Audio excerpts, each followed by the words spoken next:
crise du monde agricole. Les voix s'élèvent pour défendre les filières courtes, les filières locales. Vendre directement aux consommateurs, c'est le choix que font de plus en plus de producteurs.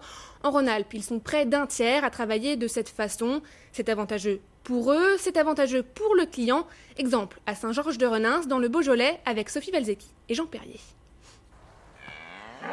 Jérôme Rosier élève 80 limousines.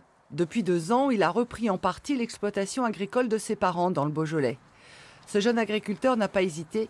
Il a choisi de commercialiser lui-même la viande qu'il produit.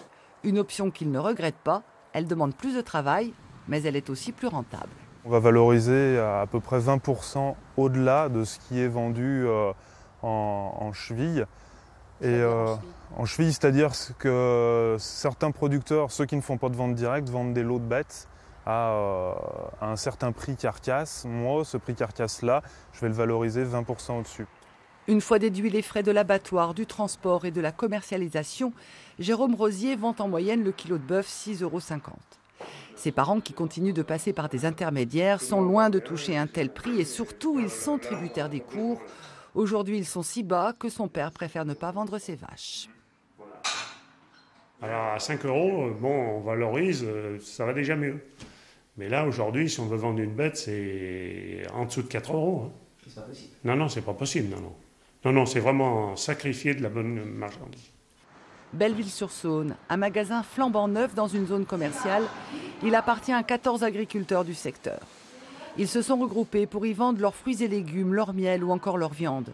Chacun tient la boutique une journée par semaine.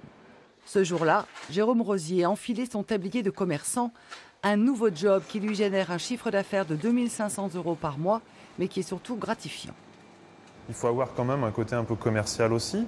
Quand je dis commercial, c'est pour le vendeur à tout prix, mais c'est entamer un très bon dialogue avec le client et essayer de l'orienter le mieux possible vers les produits.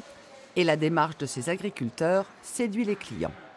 Le fait que ce soit au niveau du développement, que ça fasse travailler des gens dans le coin, ils ont l'air dynamiques, on a envie de savoir ce qu'ils font, comment ils le font, voilà. Et de les soutenir. Et de les soutenir, exactement. Oui, il y a des endroits c'est moins cher, mais bon, c'est peut-être moins frais, moins... Voilà. C'est très bon, il faut reconnaître que la viande est bonne.